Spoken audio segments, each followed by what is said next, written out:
Hello everybody and welcome back. It's me, ChipZ, and we are here with another chapter of One Piece on this episode of Chips Ahoy. Thank y'all for stopping by. I hope you guys are having a good week so far. I'm tired. I'm ready for the week to be over. But I'm excited that we're getting an early chapter of One Piece. I actually get to react. My preferred release time for any chapter of One Piece is middle of the week, so Wednesday, Thursday. I know the chapter, technically, there was a version of it that was out and about yesterday, but I wanted to wait for the good old-fashioned TCB scans to drop their good shit. So we're here with the TCB chapter, which came out earlier today. This will be my initial read-through of the chapter. I'm excited, man. From everything I've heard, it's another one in the Go-To column, so I'm excited to see what we get this week. I will say real quick that I won't be able to react live to a chapter if there's one next week or the week after, because I'm going to be away both weeks, but I'll do a double. I think this one might have a break week afterwards, but either way, I'll react to whatever's there. What up, Sour? What's going on, man? Long time no see, dude. How you doing, man? Been a while since I've stopped by the Shreddit streams. I hope you're doing well, brother. Good to see you. But yeah, so, from what I've heard, good chapter. I've also heard it might be break week after this, but we'll see, man, we'll see. Either way, I won't be here next week, to react to whatever comes out next week, and I won't be here the week after, but I'll be here the week after that. Been a while since I've done one. Oh, okay, so I haven't missed too much. Gotta get back on that horse, though. I know you guys were kicking it off, though. I know you guys had some growth, which is awesome. Always good to see it. But yeah, and I might be streaming tomorrow as well. I might stream probably either Solar Ash or something else. We'll see. Some game. We'll see what the fuck happens. They'll come back either this weekend or after Thanksgiving. That's good to hear, dude. That's good to hear. I'll be there. I got notifications on for you guys, so I'll definitely stop by. Anyway, without further ado, let's get into this chapter of One Piece. Chapter 1067, Punk Records. Sounds like a fun one. So let's see what we got. Let's see. One Piece clean intro. We're getting rid of that. And alright, so this is all I've seen of the chapter so far. I've been surprisingly unspoiled. Although, that's not too surprising, because I have been on basically media blackout since this comes back. Or since this chapter came out yesterday. But here we go. We got Punk Records, chapter 1067, and a cover page, continuing on with the fucking cover story. And it's a big, one thing I like about this cover story is it kind of comes at, the perfect time. The Germa guys getting a cover story with Caesar comes at, the perfect time that for, kind of science revelations, right? You know, currently in the main story, we're getting, we're getting fucking Vegapunk shit, and crazy Vegapunk lore and all kinds of science shit. So it makes sense for these two very scientific boys to be joining up and working together on whatever they might do. Probably going to be building some chemical weapons that will take the world by storm. So it should be a lot of fun, whatever they get up to. But yeah, these guys used to work together. They have history. They have beef. Clearly some shit's gonna go down. And I'm actually very interested in this cover story so far. It's been pretty eventful. I know it was controversial that Caesar's fart gas ended up disorienting Katakuri to such a degree, but we give Katakuri a pass over here on Chips Ahoy, mainly because Caesar is kind of OP, and it's not too surprising that he'd be able to catch someone off guard. He literally defeated Luffy and Robin and Frankie and Usopp in one fell swoop. So not too surprising. We will let that slide. He is still a good boy. And even Pudding showing up in the in the present timeline. Pretty interesting how we're seeing a lot of overlap. And I wonder if we'll be reintroduced to either of these guys in the chapters to come, because it seems like we're building to a big science fucking Royal Rumble type of shit. So we'll see what happens. Should be interesting either way. But yeah, so Gurmy 66's Cold-Blooded Voyage, Volume 24, I forget. Who are you again? I don't think they forgot who each other are. I think they're just being petty, but very funny meme regardless. Judge versus Caesar. Awesome. All right. So, a most curious head. Yeah, his head is fucking weird. So last time, what happened? We got introduced to the real Dr. Vegapunk, both in the past, with his enormously large, like, fucking stingray kite head, and now with his kind of more reasonable-sized head, but still very large with the apple on the top. Really cool design overall. I'm really liking the... Like, Vegapunk feels very early One Piece to me. I was saying this last time. He's got kind of like a simple design, but like still like goofy and unique in its own way. It's really good. I like him so far. I like how fun he is. I like that we get introduced to him in the past, and now we're seeing that in the future, he doesn't have the giant like mega mind brain that he had in the previous chapter, or in the, you know, in the flashback, which makes me think that like his brain power must have been divided amongst his many clones, or the many aspects of himself that are currently walking around Egghead Island. So yeah, very interested to see what happens here with this guy. Okay, so we got Bonnie. What happened to your head? It used to be like a massive light bulb. Yeah. So fucking like a manta ray, like a giant kite. Absolutely insane. I like this. I will say I like the way he looks now more. He's got a bit of an Einstein vibe, a bit of like a Jimmy Neutron. Not quite so off-putting as it was last time. It was pretty funny though in the flashback. It was pretty ridiculous, but it was funny for sure. Vegapunk is epic. I completely agree, my dude. He's fucking great. I love Vegapunk so far. All right, so let's see what he does. It was getting a tad too long, so I cut it out. He lobotomized himself. Okay, interesting. We're not talking about hair here. He's a funny guy. He's a funny guy already. You know, he seems surprising, like he's kooky, but considering he's missing his entire fucking brain, he seems surprisingly with it, you know what I'm saying? Like, he knew who Bonnie was, he knew who Luffy was, he knew how to operate the fucking shoes. Though we did find him in a junk pile, with a bunch of other discarded technology beneath Egghead Island. So, it's very possible he might no longer be the Vegapunk in charge. Perhaps it's, Shaka who's in charge these days. Real head. As I recall, I was almost as tall as a giant when I met you. I heard rumors about it being big, but... And they're not talking about his head. At least not the head up here, if you know what I'm saying. Jinbei heard rumors about something else. Alright, it was like an air balloon. Fuck yeah, my dude. Fuck yeah. Sour says, kinda weird that you can just stare into his cranial cavity, though. Yeah, it is... It's off-putting. I like it. It's definitely off-putting, for sure. I like how long his tongue is. I like that his tongue looks like a tie. You know? It's a good design. It's a good design for this guy. That would disturb me.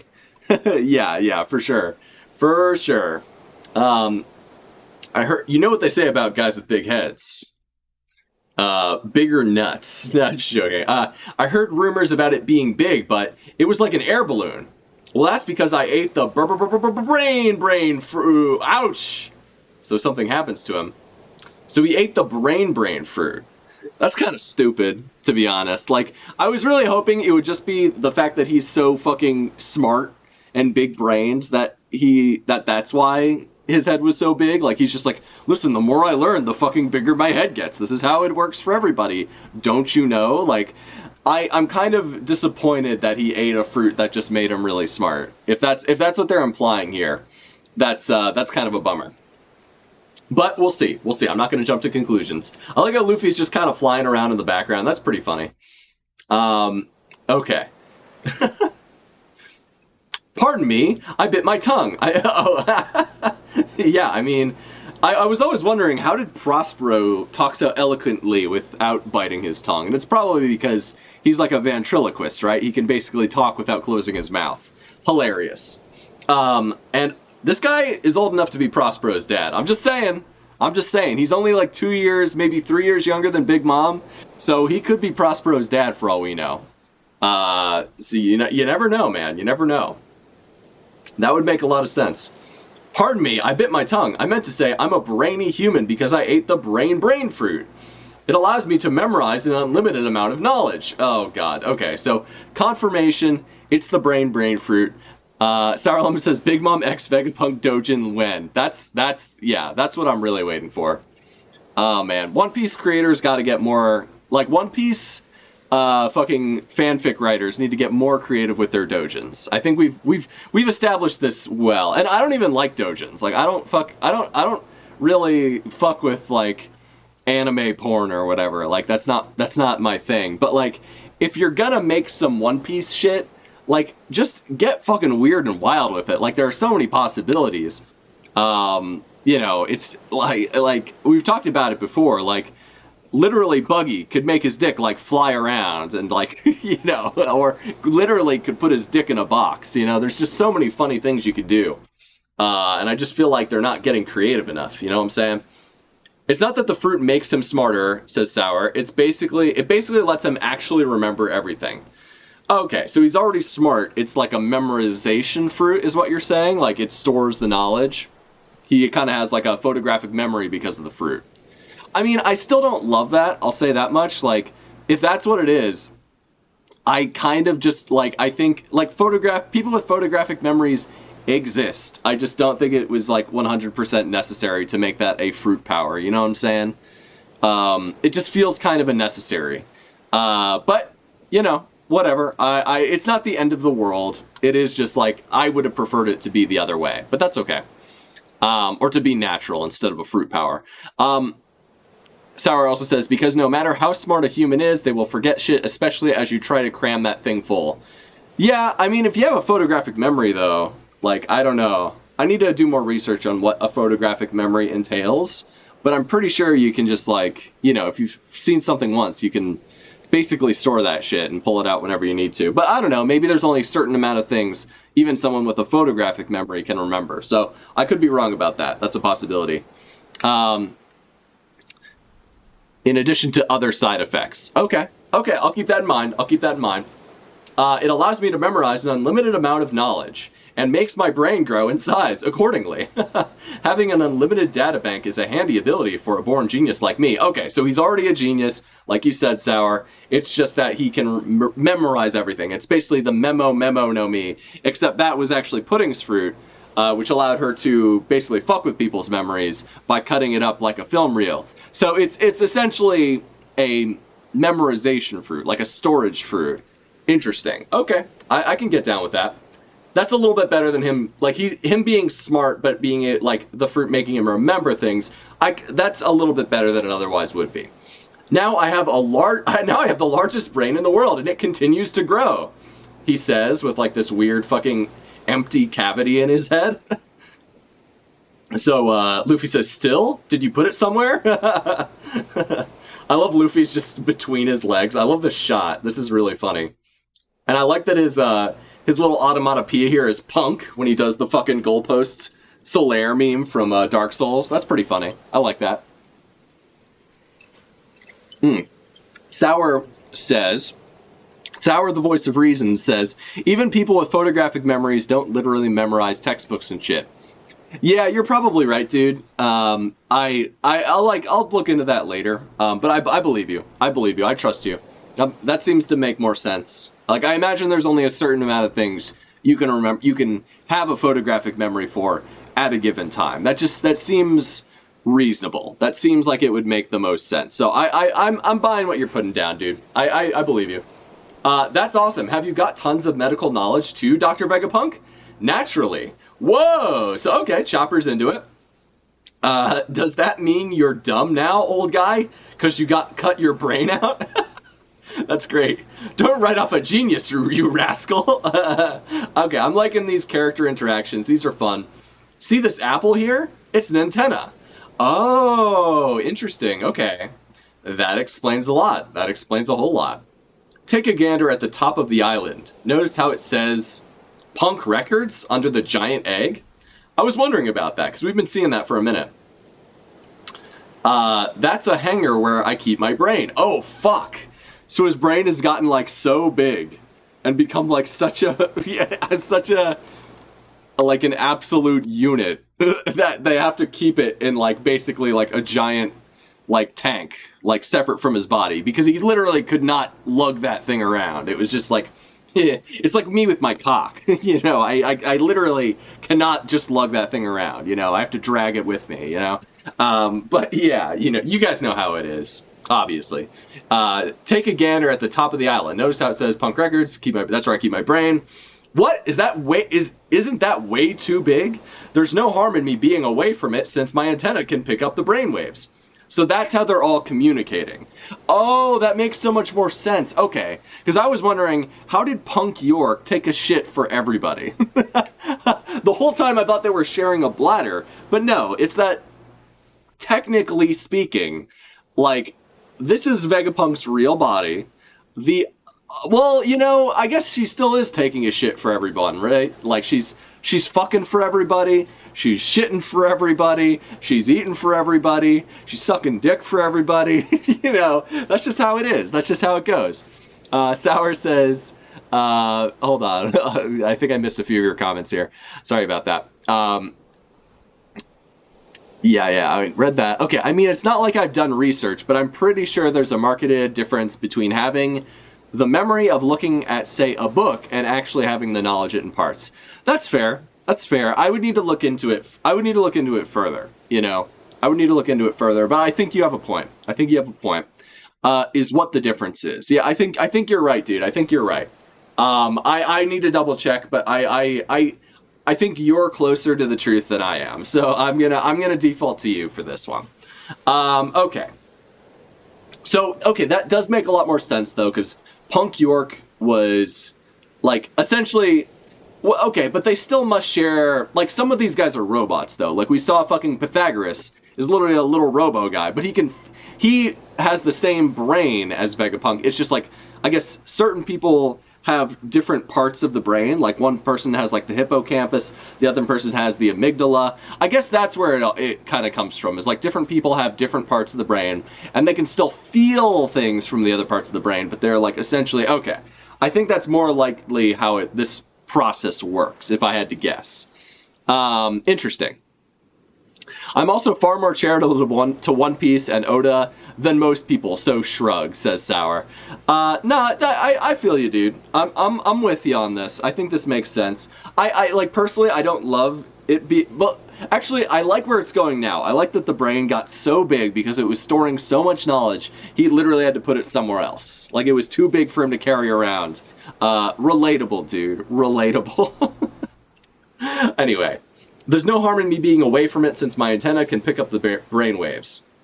You met a little girl earlier who called herself Vegapunk, right?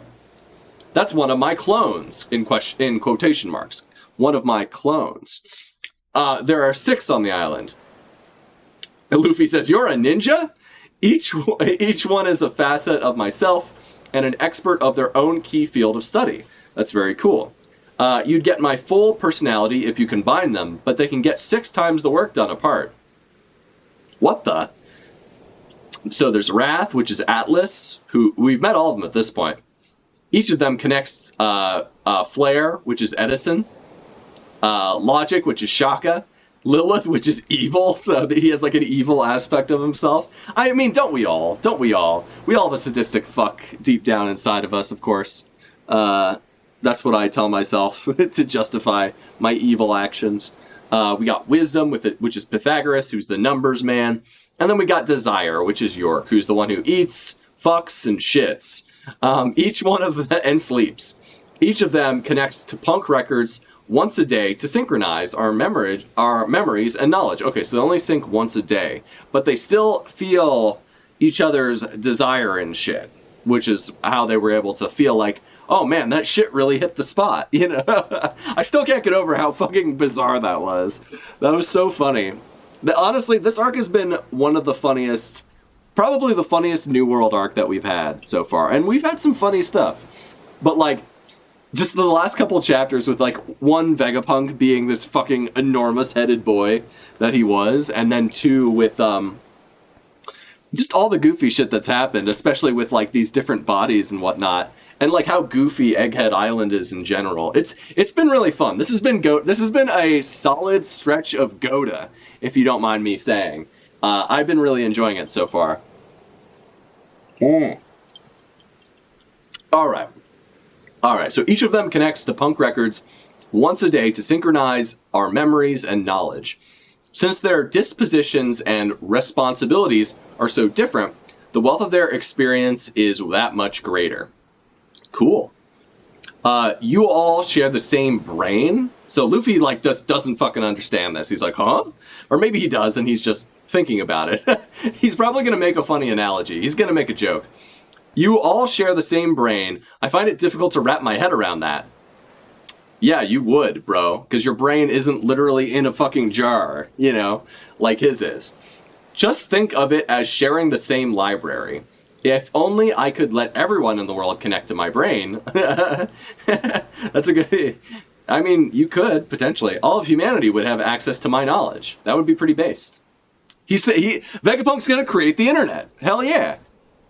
Molotov Bartender, what's up, dude? Egghead changed my mind on post-time skip. The suffering has ended. Bless you. Bless you. Bless Goda. Bless us all. Yeah, honestly, Egghead's been pretty good so far. I'm glad you agree, Molotov. But yeah, no, I'm having a lot of fun with this. This is a fun arc so far. Then if the population of the world went to update punk records themselves, it'd create a sea of information that'd surpass what my brain can accomplish alone. Hell yeah, humanity would share one mind. So he literally wants a hive mind, where he's kind of the one at the epicenter of it. That sounds like Chopper's like swooning and shit, but that sounds pretty, I don't know, man. I don't know, that sounds a little, I don't know, dude. I don't know. Yeah, I don't know. Like, I think he's more talking about the internet and less about, like, literally having a hive mind with every person on the planet. I think that's what Oda's going for. But who knows? So I'd be able to study medicine from all over the world naturally. Molotov says, I was fully expecting punk records to be a music thing. Same. When I saw the title of the chapter, and like the fact that like, what's his name, Shaka is dressed like Daft Punk, it just made me think like, okay, yeah, there's definitely some music shit going on here. But no, it has radio waves. That's what makes it like a radio station, you know what I'm saying? So I'd be able to study medicine from all over the world, naturally. Woo! So he's flying around, he's excited about that. But if you let everyone share their conflicting ideologies, wouldn't all that bias lead to trouble? You sure are a sharp one, Knight of the Sea, but science would never progress if you spent all day worrying about stuff like that. So his laugh is pe-pe-pe-pe. Pe-pe-pe-pe. Alright. That's your problem, Vegapunk, so here comes Bonnie. You shrug off sacrifices in the name of progress. That's why Dad's been turned into a heartless weapon. So she's about to fuck him up. She has her lightsaber that she's going to use to fucking take on Darth Vader here. Alright. So, we get another, like, kind of weird ass shot, which Oda's been doing a lot of recently. Otherwise, she looks great, And I like that she has a lightsaber. That's pretty based. Wah! Stop it, Bonnie! That beam saber is defective. Give it a rest. I know it cuts well enough. I tested it earlier. Turn my dad back to normal. Fuck yeah. If you even think about saying no, don't be hasty, Bonnie. Killing him would make you a lot of enemies. That's what Jinbei's saying. Hit the off switch, Bonnie. That beam attracts a ludicrous number of bugs. Oh, fuck. Okay. Wait, not even from the island? Like from somewhere else? Yeah, she says. And we got a bunch of giant bugs coming. Kya! And they're all fighting. Crackle, crackle, crack, crack, crack, crack. Okay. Check it out, Bonnie. A giant stag beetle. Okay, so someone destroyed the bugs. Maybe it was Luffy. Bonnie's apparently horrified of bugs. She's fucking passed out on the ground. Jesus Christ. This isn't the time for beetles. Look at her. She fainted. Ah, that makes perfect sense. Of course Bonnie wants me dead. It's ironic that one of my many failures saved me. Speaking of... So what does that mean? Many failures saved me. Is he talking about Kuma in particular? Probably. or something related to Kuma. Yeah, let's see what... Okay. I'm just kind of taking this in. There's not like a ton to react to right now. We're just kind of getting like an information dump. Yeah, this is... I mean, it's interesting. And it's interesting... Like, okay, Bonnie's afraid of bugs. Cute, funny... Like, there's not that much to say about it, unfortunately. So, you know, I'm just kind of taking it in and commenting as we get more information. I do love this outfit on Luffy. He looks great. He looks hilarious. This is actually, like, I like this little, like, Luffy, like, this little tiny version of Luffy that we see here. I don't know. There's something, like, really, like, this arc, like, the paneling isn't as good as, like, pre-time skip, but, like, I really like how simple and clean the designs are. Like the designs themselves, like Vegapunk's design, and how like goofy it is, but still like, you know, like it's goofy, but it's like it's not over designed. It's good. It's like he's a good looking like he looks like what you'd expect like a funny mad scientist in One Piece to look like, which is great. And same with you know, and like Luffy in a futuristic hoodie. that's a pretty fun outfit for this guy. I like it. I'm really digging the aesthetic of this arc a lot so far. Molotov says, Heracles is a Vegapunk creation. Monkas. All right, I'll take your word for it. The Hercules beetle is what you're saying. Oh, okay, I get what you're saying. I actually haven't, I mean, maybe it is. I haven't gotten there yet. Speaking of which, you guys were recently in Wano, correct? You wouldn't happen to know whether a dragon just like Kaido really appeared there. Oh, he's talking about Momo. Oh, you're talking about Momo. There we go. Okay. All right. So he says, I suppose he ate the defective fruit I left on Punk Hazard. Defective? What do you mean? That was an artificial devil fruit I synthesized. I made it after 20 years of researching Kaido's lineage factor. It cost countless resources. But I couldn't get it quite right. Oh, so that's why he's the same as Kaido, but it worked out just fine. He can still spit fire, and he's super strong. He's the guardian deity of Wano now. You really made that? Awesome. And his color? Pink. Oh, I really like this image of Luffy, like with just this derpy ass, fucking big-eyed face with the tiny pupils. You see, that's what I'm saying about the aesthetic. I'm really digging, like, it feels like an early One Piece aesthetic in a lot of ways. Sour says, Monkas is an emote that indicates jokes, sarcasm. And he was referring to the person who tutored Usopp in the time skip. Oh, right. Okay, thank you, Sour. Appreciate it, my boy. Appreciate it. All right, Pink. Drat, you see, another monumental failure. Ugh. What's wrong with that? I get it. He's a genius and a perfectionist. Okay, so he's not even, like, it's not that the fruit was actually defective. The only thing that was defective about it was that it was the wrong color, and that's why he's pissed off. I know I shouldn't explain, like, humor, but, like, I honestly just didn't understand myself until just now, so that's pretty funny. I like that he's just, like, he's upset that he couldn't get it exactly right. That's a good character detail. I dig it. What about this robot? You made it too, right, old man? Make it move. I'm afraid you're mistaken. This is the legendary Iron Giant. Fuck, I've seen that movie. That attacked the Holy Land of Mary Joas about 200 years ago. 200 years ago? Wait, only 200? I thought it would be, I thought it would have been like 800 years ago or whatever. So this is actually newer than the Void Century. That's interesting.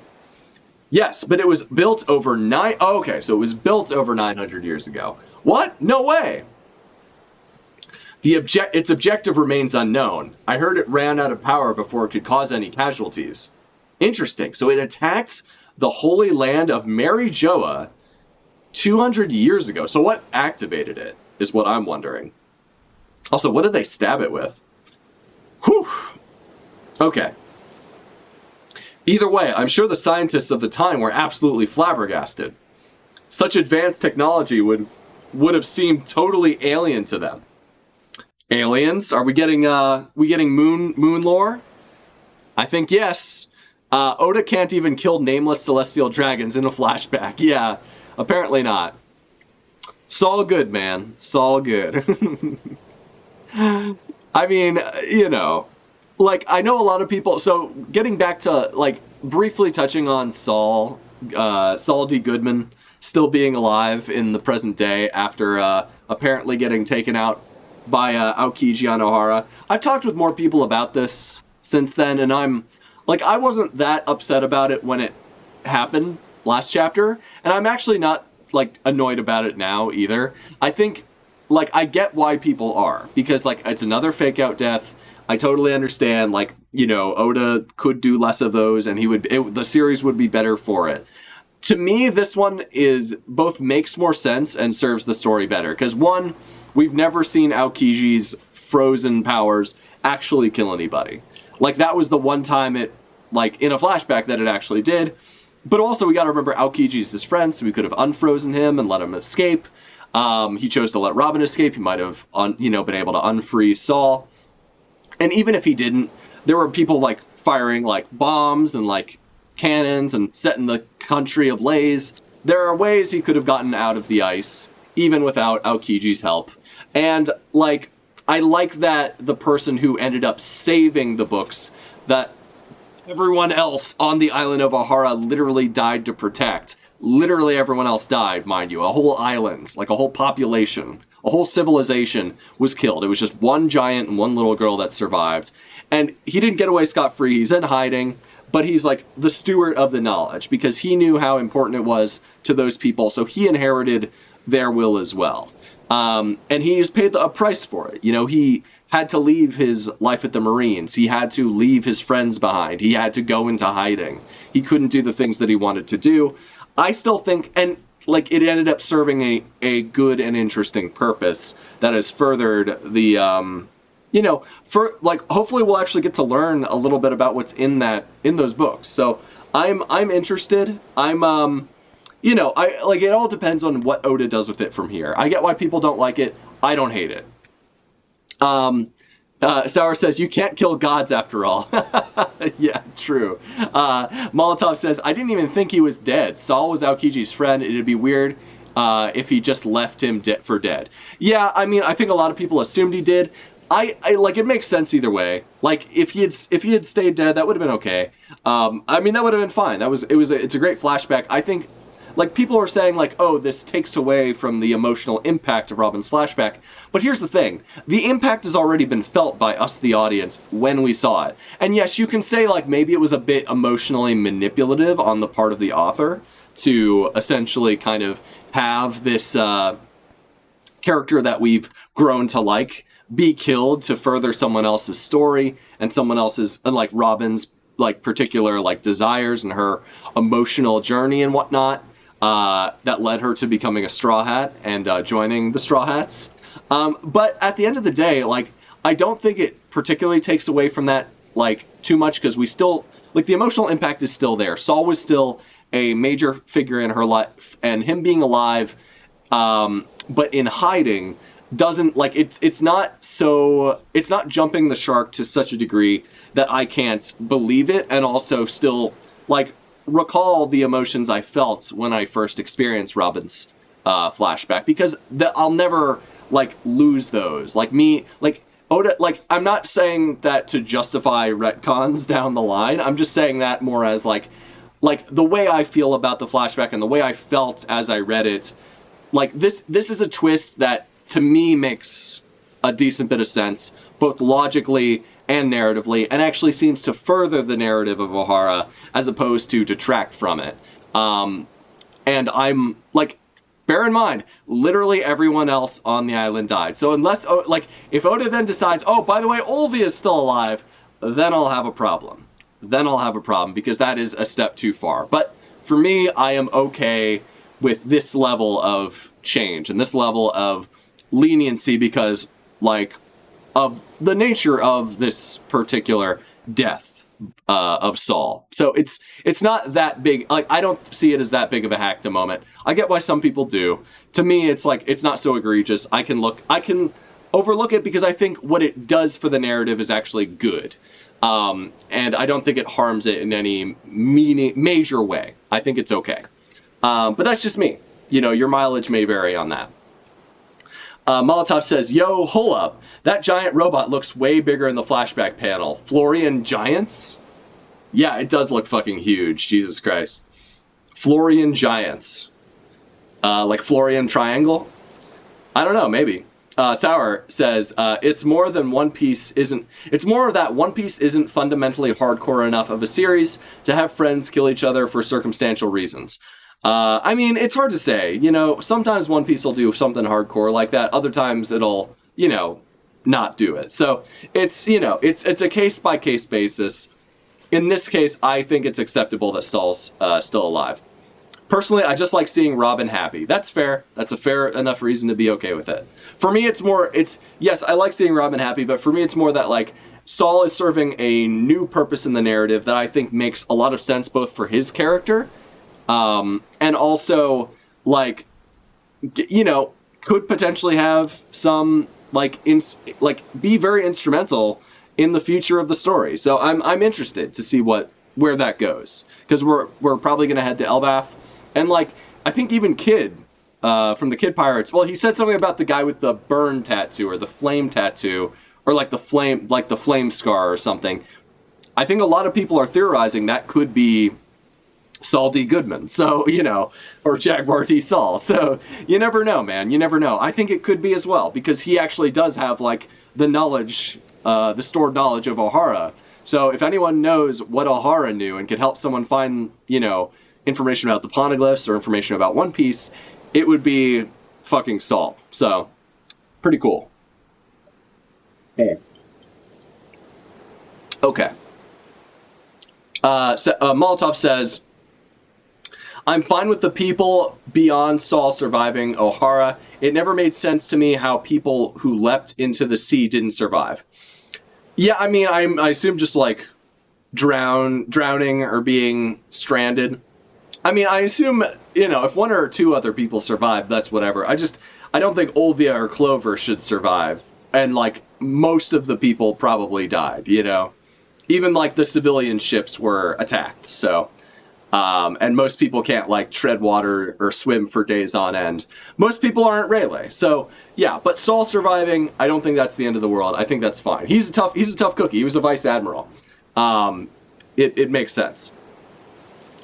The Molotov says, Sour says, having anyone else survive further detracts the impacts of the already somewhat superficial Buster Call. Yeah, now, that's the one thing, is that it, like, the Buster Call not actually killing everybody, specifically, like, 2 people escaping it is okay. If more people escaped it, that's a problem.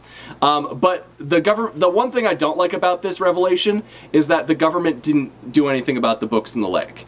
Obviously, they probably thought that the books would be, I guess, deteriorate in the lake, but they still, like, Akainu was there. Someone should have reported it up the chain and had Akainu or Aokiji, like, you know, destroy those books, because they could have. Or just, like, you know, fill it full of, like, acid or something. I don't know. Like, it makes the government look more incompetent than they already look at this point in the story. So, it's hard to... That's the one thing about that like, update to the flashback that I don't like very much. It makes the world government look like a joke. Molotov says, the man marked by flames is the line, I think. Yeah, the man marked by flames. That's the one. Thanks, Molotov. Imagine thinking 5 vice admirals and battleships is enough to take down anyone of moderate power in this series. Yeah, dude, I mean, like, literally Big Mom could take a fucking fat shit, and, like, that would be enough to destroy the 5 vice admirals and a fucking like, fleet of battleships. Like, there's no threat there. And, like, pre-time skip, sure, there was, but now, like, Luffy could fucking sneeze and it would destroy, you know, like 10 Marine battleships. Like, you know, it's not... There's nothing to fear from the Buster Call. The Buster Call is a joke. Now it's just like Eames, like, Death Ray. That, like, Eames Death Star. That's the big threat now. So, presumably, at least. Yeah, Molotov says, I can agree with that. Yeah, it'd be a step too far for the people in the tree to live. Yeah, 100%, dude, yeah. Like, I'm okay with Saul surviving, but, like, let's keep it with just 2, Oda. Let's not overstep things and make it like everyone comes back in the end and is just okay. That would be embarrassing and not good. Sour says, I figured they just thought the books were set on fire and they didn't notice them in the lake. No, there's actually a panel of them not like any higher-ups, but a bunch of Marine soldiers seeing all of the books that we saw last chapter in the lake. They saw it, and they're like, what are all these books doing in this lake? And then I guess they just didn't report it, or if they did report it, Spandine or whoever it got reported to decided not to do anything about it. Which feels like a massive oversight. I'm just saying. They were there to suppress knowledge, not doing anything about the books in the lake, especially when the books can be excavated from the lake, and recovered, is, that's a bit cringe. That's a bit embarrassing. Bit of a massive failure on their part, for sure. But anyway, Sour says, even pre-time skip, if the Straw Hats hadn't just been fighting CP0 for like an hour, they might have been able to take a Buster Call. Yeah, I mean, they fought back against a Buster Call for a while. I don't know if they could have beaten a Buster Call, but they could have done okay. They would have held out for a little bit. Sour says, oh, I forgot that panel. Yeah. I forget the exact chapter. Someone linked it in the last stream I did, which was very helpful. It was like, I think the last chapter in Robin's flashback. It's like the very first page of that chapter. 392, I think, maybe. Maybe not 392. It's one of those. It's like 390 something. 398. Page 2 of chapter 398 is where you see a bunch of Marines literally looking into the fucking lake with all the books and being like, what the fuck are all these books doing here? Well, maybe we should do something about that. I don't know. So it's just kind of embarrassing at this point, but whatever. Who cares? Government's incompetent. It's all a joke. Like that is the most hacked thing about this whole, fucking O'Hara thing that we got last chapter. Last chapter was largely Goda. I really liked it, but that was one thing I wasn't a huge fan of because it just made the world government look even more incompetent than they've been looking lately, which was kind of bad. Sour says, but to be fair, Spandam and his dad are canonically incompetent, so it's very in character. I mean, yeah, but like, I would say more Spandam being the incompetent one. Like, not to say his dad is, like, the most competent guy, but his dad literally is, like, a ruthless fucking murder boy. And I doubt he would have, I don't know. Like, if the thing that made Spandam notable is that he was very specifically, like, he got his job because of his dad. His dad was lazy, but his dad was at least, like, competent enough that the government trusted him to carry out something like O'Hara, where Spandam, on the other hand, was clearly only in power because he was related to important people, because the whole thing with Spandam is that Spandam, like there's a big thing in that arc where there's a lot of like emphasis put on Luffy as like a leader, like that's a big part of like Luffy's narrative arc in Water 7 and East Lobby, and like whether Luffy is like, and like even I think Rob Lucci at some point says like, like he says something along the lines to Luffy of like, I'd be much more happy serving someone like you, or like working for someone like having a boss like you, is something that he literally says. Like there is like a clear thing, like a clear dissidence between the way someone like Luffy leads by example, by being the guy who takes on the strongest guy and like leads the charge into battle, where Spandam just kind of hides behind his subordinates and is a coward and is a piece of shit and is just trying to get all the glory for himself, where Luffy is putting it all on the line for one of his subordinates. Like that's a big dynamic thing. And Spandam also being like, a fucking shitty son of like a powerful diplomat, So like I never bought this whole like, oh, Spandam's portrayed as just as incompetent as his son. And I'm not saying Spandine is 100% competent all the time. He fucks up sometimes, and he is like kind of like just out for a promotion and just out for himself. But he's clearly competent enough to pull off, some shit. Like he was largely successful in the Buster Call outside of, Robin getting away, and apparently now Saul getting away. But I guess now we're learning that Spandine was just as incompetent as his son. So, it's kind of a bummer. It is a little bit of a bummer. I don't really like that turn of events and how it kind of retroactively makes Spandine look even more incompetent and make the entire organization of the world government look more incompetent. But hey, it is what it is. You know, that's how it goes. Malta says, maybe it's that dog shit logic of they didn't want to draw attention to it, like the Hito no Mi model retcon. Yeah, probably something like that. Like, oh, we just didn't know about it. Or like, oh, we just didn't, we didn't think it would be a problem, We didn't think it would affect us. Sour says, you're right, I think it's just a spandom.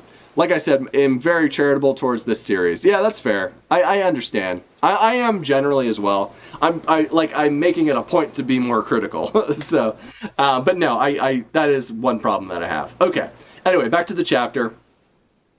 You made it too, right, old man? Okay, no. So this is from 200 years ago. Yes, but it was built over 900 years ago.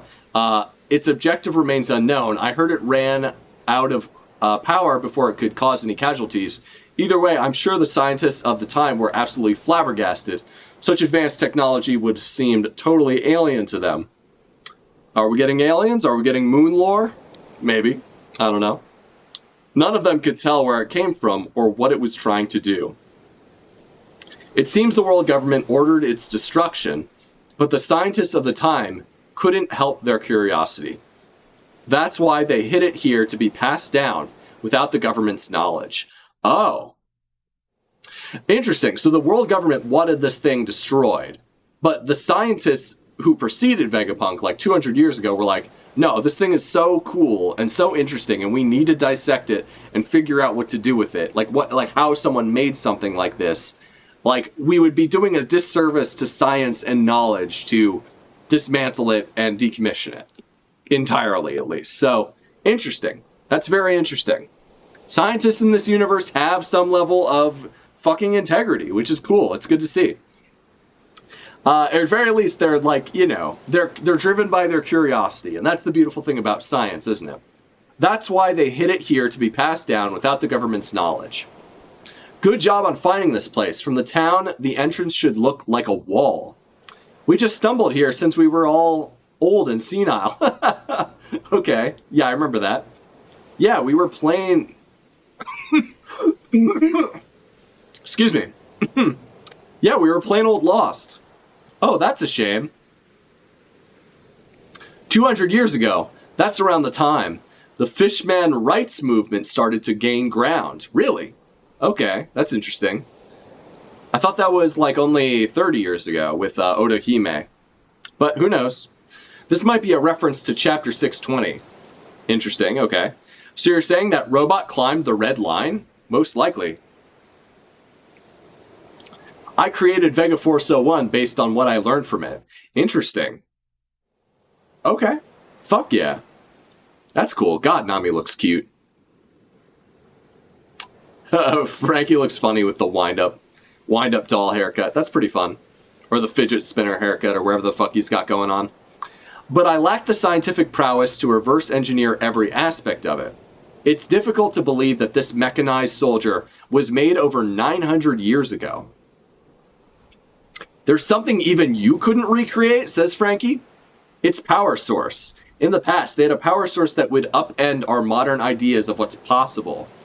It must be that, like, eternal flame thing they were talking about, right?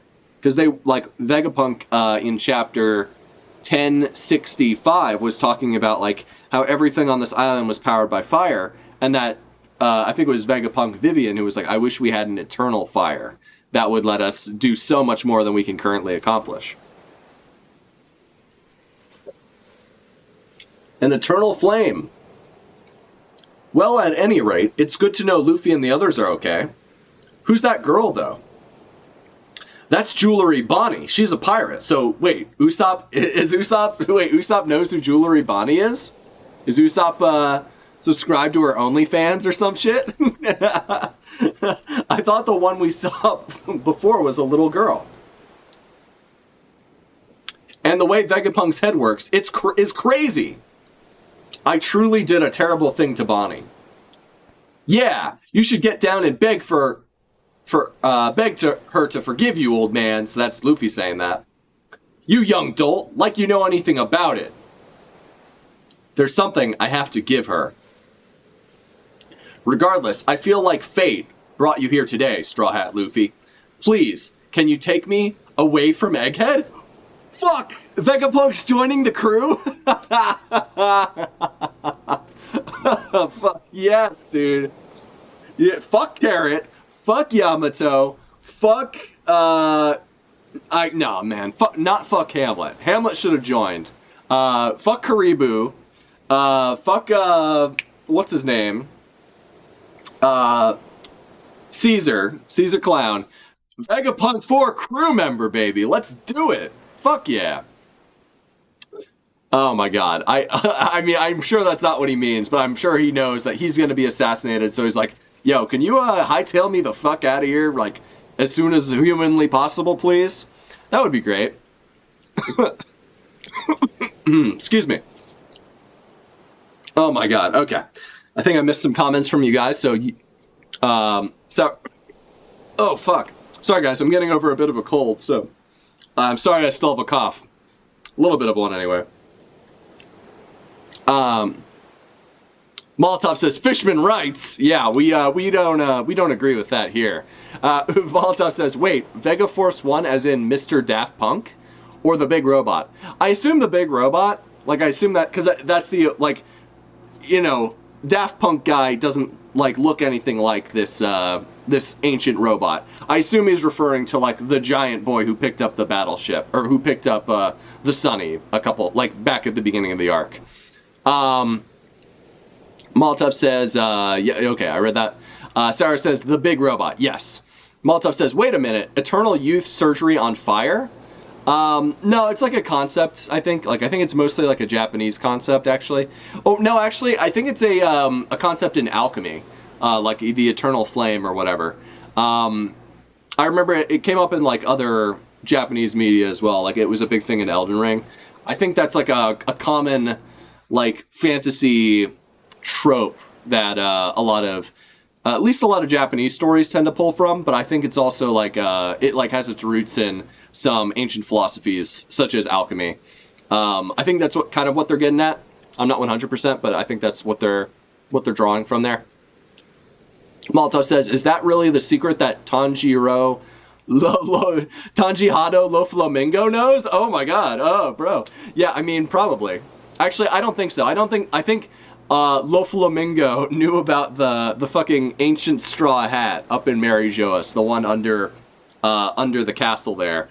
I think this Eternal Flame was probably something that existed on the D-Clan Islands back in ancient times. If I had to guess.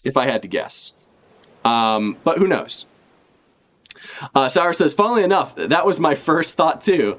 Straw hat Vegapunk? Yeah, buddy. I could see him wearing a straw hat. He'd fit right in. I mean, he's a fun guy. I mean, honestly, if he joins, then Frankie has nothing to do. So, I know he's not going to join, but, you know. He's going to, like, Frankie is going to take a lot, like, learn a lot from this boy. We're getting the Frankie arc, guys. I mean, honestly, this arc feels like it's a Robin arc, a Frankie arc, and maybe even a Jinbei arc now that we know about this, the Fishman rights movement that we just heard about. So, who knows? Molotov says, who the fuck is Hamlet? The Thriller Bark Pig Woman? No, dude, Hamlet's the fucking giraffe smile from Wano. The best boy in the arc. Usopp's best friends. Usopp's subordinate. Hamlet is the half giraffe on Kaido's crew. And yes, I still stan Hamlet. I still want him to join the crew. Who knows? We'll see if it happens. Maybe one day. Frankie would have nothing to do. Jinbei's job is to steer. I mean, come on. You know what I'm saying. Frankie's the science boy. He's the Vegapunk 2.0, kind of, except not as smart. But you know. Regardless, I feel like fate brought you here today, Straw Hat Luffy. Please, can you take me away from Egghead? Huh? So, pretty cool. Pretty good. Okay, so it looks like this is Cypher Pole. Okay, so we got a bunch of these robotic Sea Kings that are fucking fighting off against a marine battleship. And they say, this is Cypherpole. We're requesting entry to Egghead Port. What poorly trained pets? Oh, fuck. So we got Kaku with his fucking gross beard mask. We got fucking, what's her name again? Stussy? I was like, rhymes with pussy, but like, no. We got Stussy with her fucking awful dog hat. We got Rob Lucci with his fucking gross ball on a stick beard thing. And we got this fucking, yeah, I mean, I like Lucci's pigeon. That is a cool thing. And then we got Baby Kuma, looking big, looking scary. Reports indicate that Jewelry Bonnie was spotted making her way here too. That pest keeps slipping away from us. She served her purpose. Let's just terminate her on sight. So what does that mean, she served her purpose? Was she involved in some way with Cypherpole? Was she an informant? It's possible, I guess.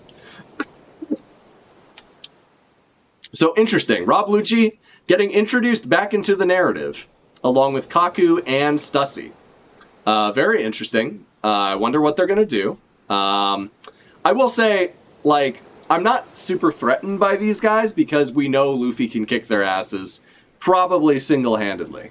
I'm sure they've gotten stronger, but have they gotten stronger than like Luffy and like Zoro post time skip?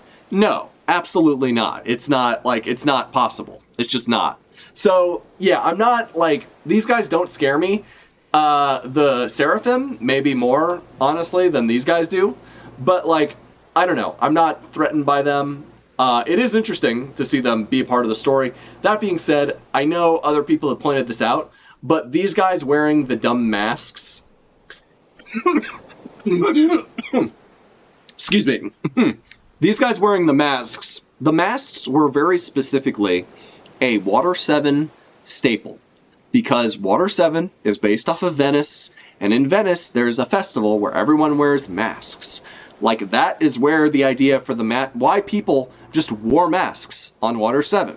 So, them wearing masks when they don't have to, and dressing like people would on Water 7 when they don't have to, is stupid.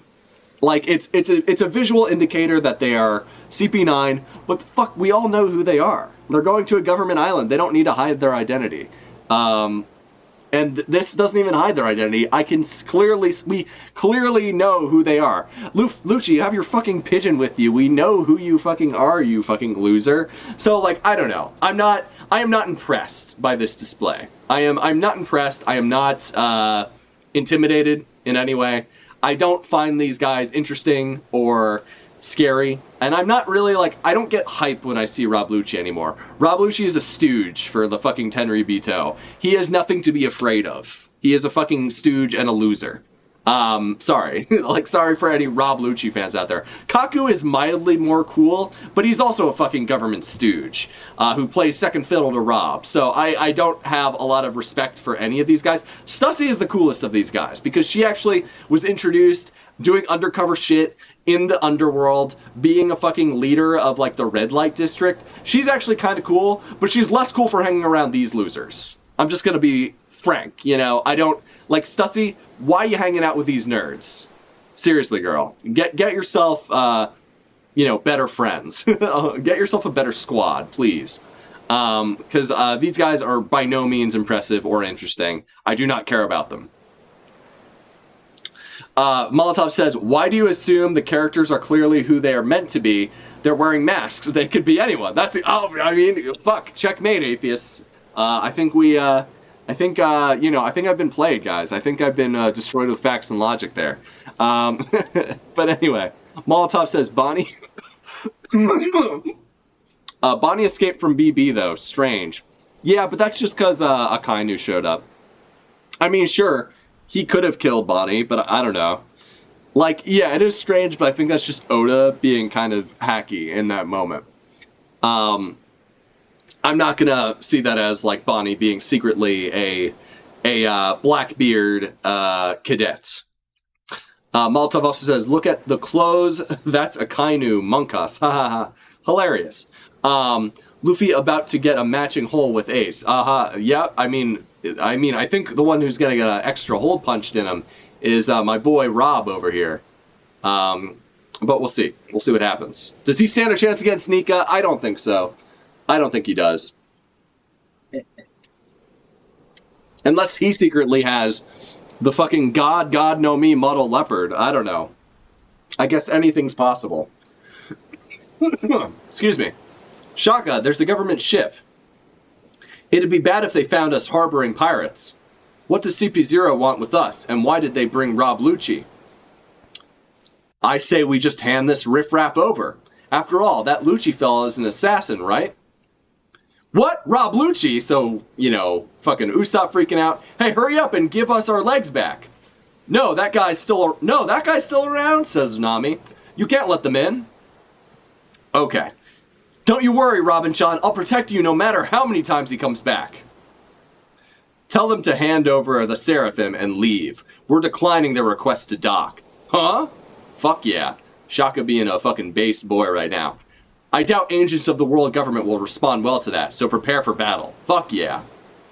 Oh shit, okay, Kamabaka Kingdom. Fuck. Alright, I guess so. I guess we're fucking jumping away. This arc has had so many jump cuts to other things, but the other things have been really interesting. The Blackbeard Pirates versus the Law, the Heart Pirates, was super interesting. This jumping away to the Revolutionary Army, also super interesting. Very cool. I'm very curious.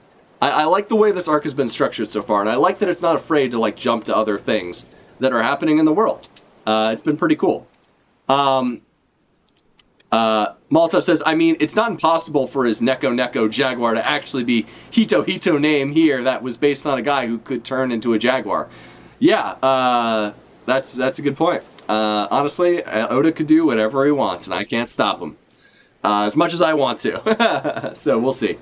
Kamabaka Kingdom, Grand Line, Dragon-san. Kuma-san's acting weird.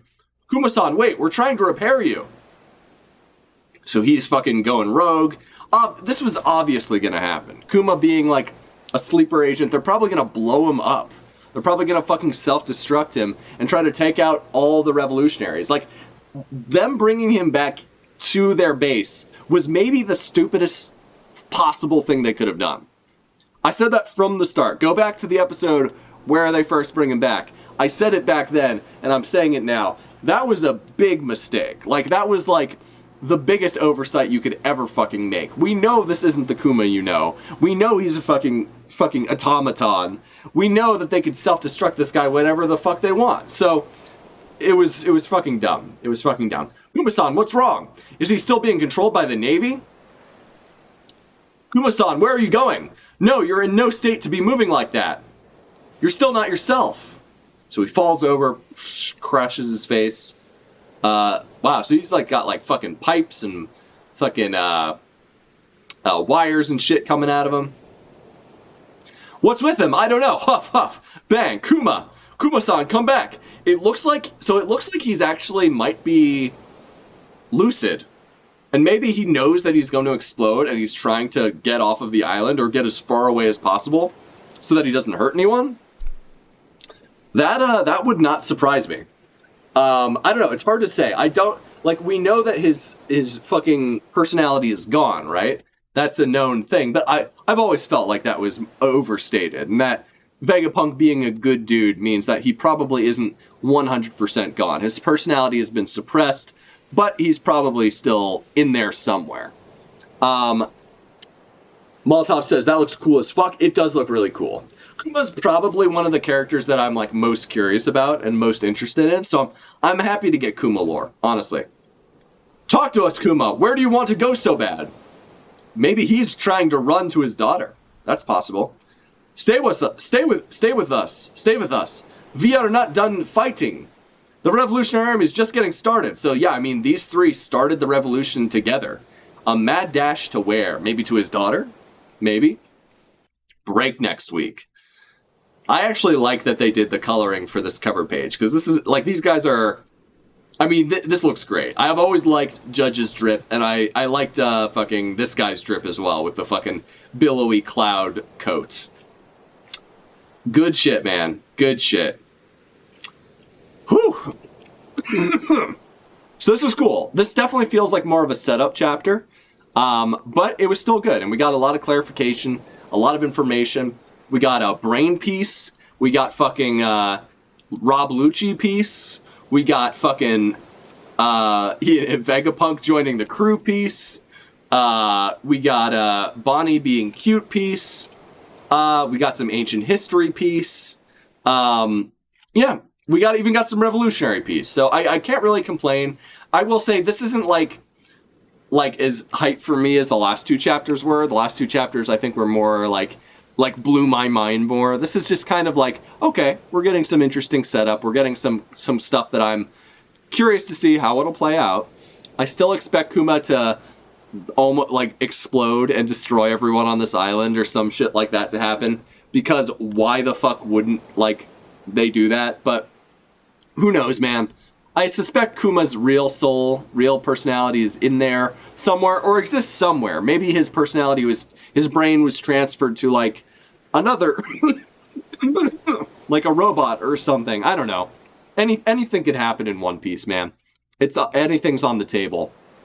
And yeah, no, I am curious. Like, I like this image of Kuma running with all these wires and shit hanging out. Kuma is one of probably the most tragic character in the entire series. It is sad. Like, and I love his design. He's such like a big honking boy.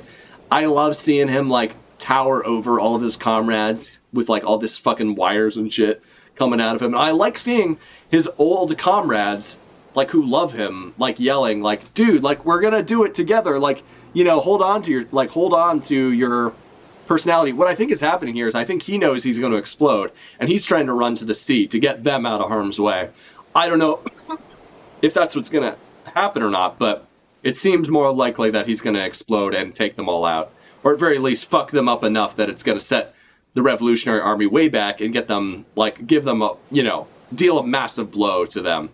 But I still suspect that we will get a reuniting between Kuma and Bonnie at some point. Like, it makes all the sense in the world. I definitely expect it. But yeah, overall, a good chapter, fun chapter, and excited for the next one. Again, I will not be able to stream next weekend because of the holiday weekend, and the following week I'm going to be out of town, so I won't be able to stream that weekend either. That being said, I'll be back with the week after that, so like December 10th or whatever that weekend would be. And I'll definitely be able to, you know, catch up on whatever chapters we missed, whether that's 2 chapters or 3. Probably just 2, most likely, because I think aren't we on break next week? Let me double check that. Yeah, break next week. Okay, so I'll only miss 1 chapter, so I'll be able to react to 2, not next week, not the following week, but the week after that. But thank you guys so much for joining me. This was a good time. Yeah, I'll probably be streaming some more, maybe on Friday or Sunday, maybe Monday. But I'll be streaming like games or something. So I'll probably be streaming either Solar Ash, Alice Madness Returns, or potentially like Steel Rising, like something like that. One of the games I've been streaming fairly recently. So keep an eye out for that if you're interested in my gaming streams. But we'll be doing One Piece again in a couple weeks' time. So thanks again for joining me with that. Let's see if I missed any comments.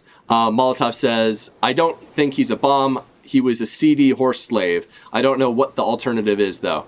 Yeah, we'll see, man. I mean, it could just be that he's trying to run to Bonnie because he senses she's in danger.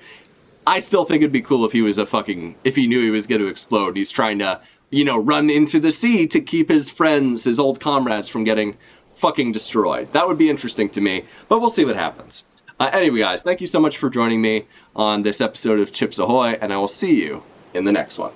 Peace.